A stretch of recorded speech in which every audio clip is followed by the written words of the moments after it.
অপরূপ TV online. আমার বার্তা মাল্টিমিডিয়া চট্টগ্রাম অফিসের উদ্যোগে ইফতার ও দোয়া মাহফিল অনুষ্ঠিত হয়েছে। আজ রবিবার চট্টগ্রাম নগরীর অলংকার কুটুমবাড়ি রেস্তোরাঁয় হাফেজ মোহাম্মদ ওয়াহিদুর রহমানের কোরআন তেলাওয়াতের মধ্য দিয়ে অনুষ্ঠানটি শুরু হয়। অনুষ্ঠান সভাপতিত্ব করেন দৈনিক আমার বার্তা পত্রিকার মাল্টিমিডিয়া ইনচার্জ নাসির উদ্দিন লিটন। অনুষ্ঠান সঞ্চালনায় ছিলেন দৈনিক কালের প্রতিচ্ছবি পত্রিকার বিশেষ প্রতিনিধি শহীদুল ইসলাম। প্রধান অতিথি হিসাবে উপস্থিত ছিলেন বিশিষ্ট কথা সাহিত্যিক, লেখক ও চট্টগ্রাম প্রেস ক্লাবের সদস্য কামাল পারভেজ। উক্ত অনুষ্ঠানে বিশেষ অতিথি হিসাবে উপস্থিত ছিলেন বাংলাদেশ সাংবাদিক কমিউনিটির যুগ্ম আহ্বায়ক সোহাগ আরেফিন, সিনিয়র সাংবাদিক শিব্বির আহমেদ, চট্টগ্রাম প্রেস ক্লাবের সদস্য গাজী লিটন, সিনিয়র সাংবাদিক জিন্নাত আলী, দৈনিক সাঙ্গ পত্রিকার সিনিয়র রিপোর্টার আব্দুল কাদের রাজু, সাংবাদিক আব্দুল কাদের ইমন, আমার বার্তা মাল্টিমিডিয়া সীতাকুণ্ড প্রতিনিধি মোহাম্মদ হোসেন, মোহাম্মদ নূরনবী, সাংবাদিক মিজানুল্লাহ সমরকান্দি। অনুষ্ঠানে বিশেষ অতিথি হিসেবে আরও উপস্থিত ছিলেন চট্টগ্রাম নগর স্বেচ্ছাসেবক দলের সভাপতি বেলায়েত হোসেন বুলু, নগর যুব দলের সাবেক সহসভাপতি নূর আহমেদ গুড্ডু, ৯ নং ওয়ার্ড বিএনপির সাবেক সাধারণ সম্পাদক হাবিবুর রহমান চৌধুরী, বিএনপি নেতা আকবর হোসেন ফরহাদ, যুবদল নেতা আনোয়ার হোসেন, যুবদল নেতা খোরশেদ আলম, যুবদল নেতা ইউসুফ, পাহাড়তলী থানা কৃষক দলের সভাপতি সবুজ রহমান, যুবদল নেতা নূর আলম, স্বেচ্ছাসেবক দল নেতা দিদার, ইসলামিক আন্দোলনের পাহাড়তলী থানার নেতা কবির হোসেন মুন্সি, সলিমপুর ইউনিয়নের সচিব আল আমিন সহ আরও অনেকেই উপস্থিত ছিলেন। প্রধান অতিথির বক্তব্যে সাংবাদিক কামাল পারভেজ বলেন, সাংবাদিক আজকে আপনারা আমাদের কাছে সহযোগিতা পাচ্ছেন, আমরাও তো আপনাদের কাছে সহযোগিতা পাইতে পারি। এই দেশের সাংবাদিকরা আপনাদের কাছে সহযোগিতা পারে।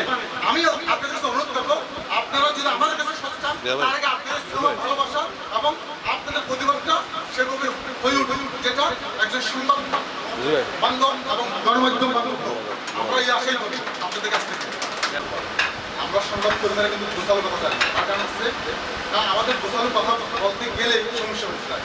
কারণ আপনি যখন ঘনিষ্ঠ সংবাদ তৈরি করবেন, তখনই আপনার মানে বিশ্রী ভাষা বলতে হবে ৫-৮ মাস। এটা হচ্ছে আমাদের বাস্তবতা। তার কারণ হচ্ছে যে একজন সাংবাদিকের বাস্তবে কোনো বন্ধু থাকে না। আপনি যখনই বন্ধু তৈরি হবেন, তখনই আপনি মনে করবেন যে আপনার পায়ে থেকে এই বাস্তবতাকে যদি আপনি ধারণ করেন, তাহলে আপনি এগিয়ে যেতে পারবেন। আপনি যখনই আপনার রাজনীতিক একটা দলকে আমি ভালোবাসতে পারি, আমি যদি দেশের নাগরিক হিসেবে এদেশে আমার জন্ম, আমি একটা দলকে ভালোবাসতে পারি এবং দলকে আমি ভালোবাসবো এবং ভোট দেবো, এটা আমার নাগরিক অধিকার।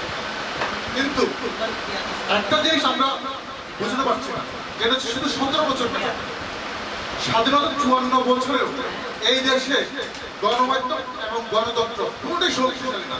তাই আজকে গণমাধ্যমের প্রতিটি জায়গায় এবং প্রতিটি স্তরে নির্যাতিত। অভিভাবক কামাল পারভেজ ভাই আমার ডান পাশে উপস্থিত আছেন, আমাদের প্রিয় বড় ভাই গুরু ভাইয়ের দেখছি অনেক আজকে পাশাপাশি পাইছি, ভালোই লাগছে। আসলে এই যে মাল্টিমিডিয়া হাউসগুলো বর্তমানে গণমাধ্যম পেশাটাকে খুব দ্রুত অনেক দূর নিয়ে গেছে।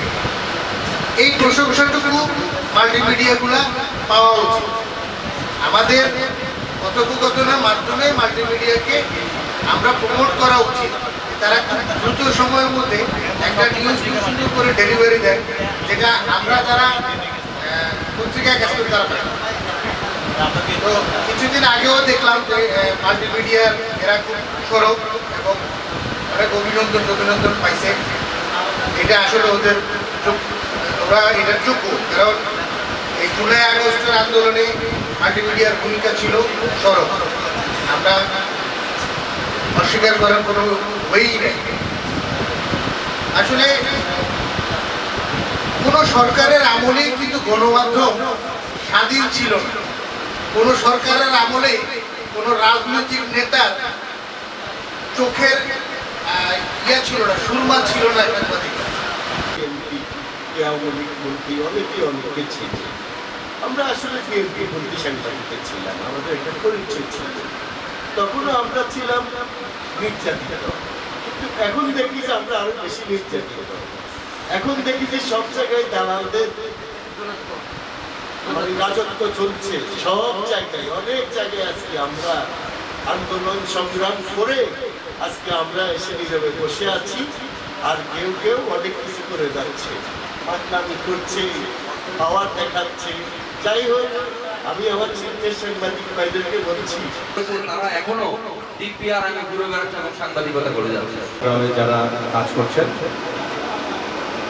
ওনাদের কাজ আমাদের ভালো লাগে, ওরা পেশাদার সাংবাদিক। অন্যান্য যারা গণমাধ্যমের ভাইয়েরা এখানে উপস্থিত আছেন সবাইকে বলবো পেশাদারিত্ব মনোভাব নিয়ে আপনারা কাজ করে যাবেন। আর এখানে অতিথিরা আছেন, ওনারা বক্তব্য রাখবেন, আমরা শুনি। আমার আপনার চট্টগ্রাম নাসির ভাইকে জানাচ্ছি আন্তরিক অভিনন্দন।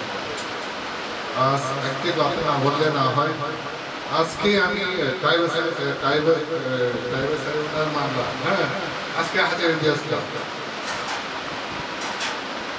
এখন কোথায় কি হচ্ছে এগুলো আমরা জানি, দেখতেছি, কিন্তু এখনো ফোকাস করতে পারতেছি না। মানে কথা বলতে গেলে যে আমরা কোনো লেখার সুযোগ পাই না, মারা দুই একটা লেখা হতো, তো পাই না। ওই লেখার কারণে আমাকে মামলা খাইতে হয়েছে। আজকে আপনি দিয়ে আসলাম সাইবার ট্রাইব্যুনাল মামলা। তাই আমরা চাই সবাই সাংবাদিক একমত হয়ে এই মামলা, এই সাইবার ট্রাইব্যুনাল যে মামলাটা আছে এটা সবাই এটার বিপক্ষে আন্দোলন করে এটা বাতিল করতে হবে। জানাচ্ছি আমার বার্তা মাল্টিমিডিয়াকে আজকে সুন্দর একটা আয়োজন করার জন্য। আমি নিজে আপনাদের মাঝে উপস্থিত হতে পেরে আমি নিজেকেও ধন্য মনে করছি। আসলে আমরা যারা রাজনীতি করি, আপনারা হলেন আমাদের মূল শক্তি, সাংবাদিকেরা হলো আমাদের রাজনৈতিক, যারা আমরা রাজনীতি করি আমাদের মূল শক্তি হলেন আপনারা যেভাবে সত্যটাকে বের করে আনতে পারেন, এটা কোনো মাধ্যমে পারে না। আমরা যারা রাজনীতি করি আমাদের ব্যক্তিগত জীবন, আমাদের রাজনৈতিক জীবন সব কিছু মিলে আপনারা আমাদেরকে যেভাবে সহযোগিতা করেন, আমরা একে অপরের হলাম পরিপূরক।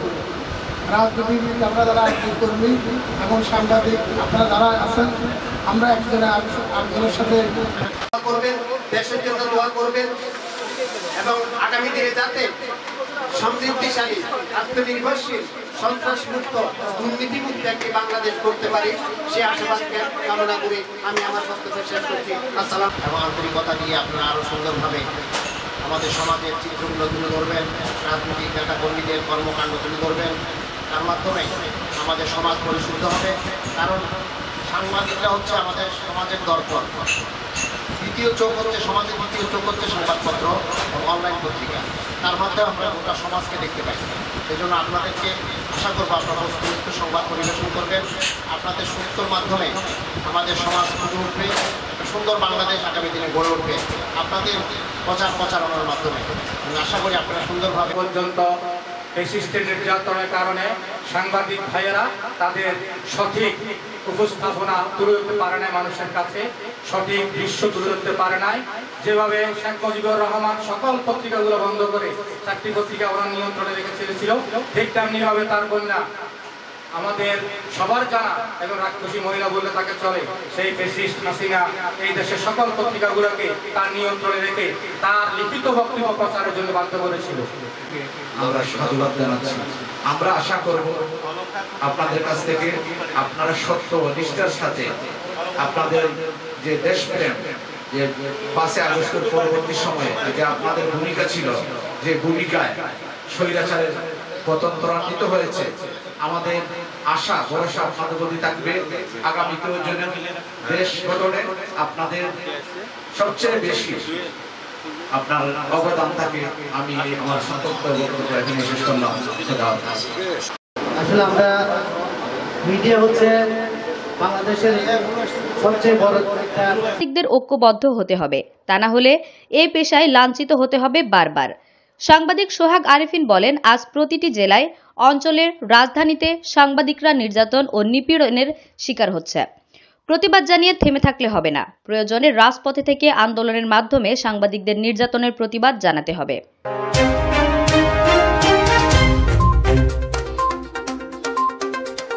অপরূপ টিভি অনলাইন।